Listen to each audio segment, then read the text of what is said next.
Friends, welcome to JK சமையல். இன்றைக்கி நம்ம கோசு கூட்டு எப்படி செய்யலான்றதை பார்க்கலாம். அதற்கு என்னென்ன தேவையான பொருட்களையும் இப்போ பார்த்துடலாம். இதற்கு நான் கோஸ் ஒரு 1/4 கிலோ எடுத்து வச்சுருக்கேன். அதை நல்லா சின்ன சின்னதாக கட் பண்ணி வச்சுக்கோங்க.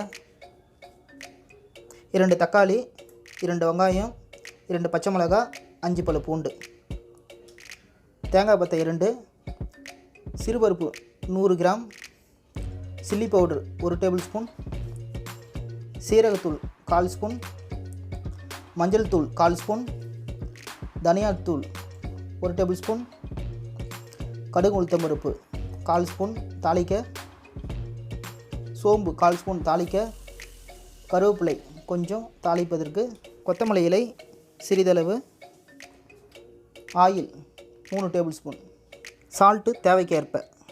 இவ்வளோ தாங்க. இந்த பொருளெல்லாம் வச்சு நம்ம கோஸ் கூட்டு எப்படி செய்யலான்றதை பார்த்துடலாம். வாங்க இப்போ வீடியோக்குள்ளே போகலாம்.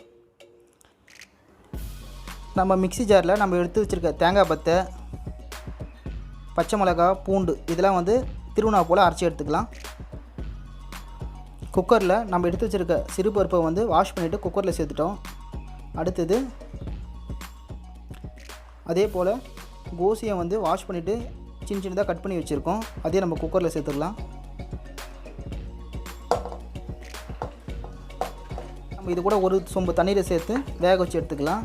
பருப்பையும் கோசியும் நம்ம குக்கரில் போட்டு ஒரு விசில் வரைக்கும் வேக விட்டு எடுத்துக்கலாம்.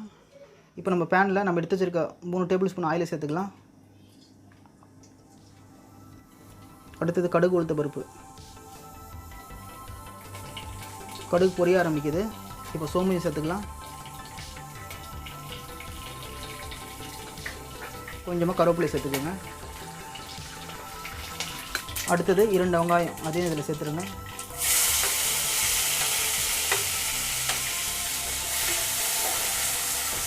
நம்ம போட்ட வெங்காயம் கொஞ்ச நேரம் வதங்கட்டும்.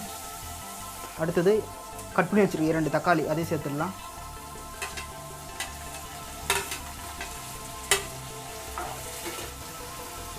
இப்போ கொஞ்சம் சால்ட்டையும் சேர்த்துக்கலாம்.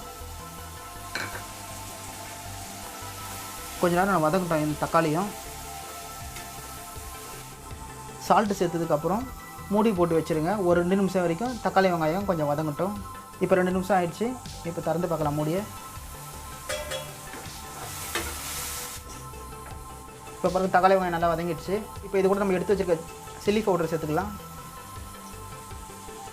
அடுத்தது தனியாத்தூள், அடுத்தது சீரகத்தூள் போட்டிருக்கோம். இப்போ மஞ்சள் தூளையும் சேர்த்துக்கலாம். மசாலாலாம் போட்டதுக்கப்புறம் கொஞ்சம் நல்லா கலரி விட்டுருங்க. இப்போ நம்ம மிக்ஸி ஜாரில் அரைச்சி வச்சுருக்க தேங்காய் பத்தை, பூண்டு, பச்சை மிளகா அந்த துருவில் இதில் சேர்த்துக்கலாம்.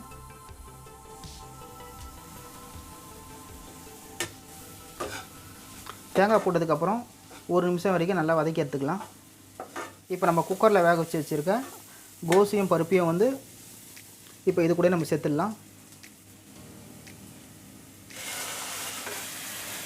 இப்போ இதை கொஞ்சம் நல்லா கலரி விட்டுக்கலாம்.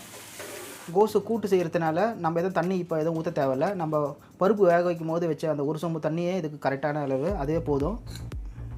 இப்போ நறுக்கி வச்ச கொத்தமல்லி இலையை சேர்த்துக்கலாம்.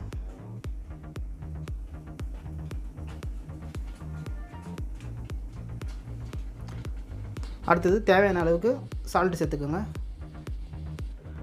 சால்ட்டு சேர்த்துட்டு கூட்டை நல்லா கலரி விட்டுருங்க. இப்படியே 1 நிமிஷம் வரைக்கும் கூட்டை நல்லா கலரி விட்டே இருங்க. அப்போ தான் அதில் உள்ள பச்சை வாசனைலாம் போயிட்டு கூட்டு ரெடி ஆகிடும்.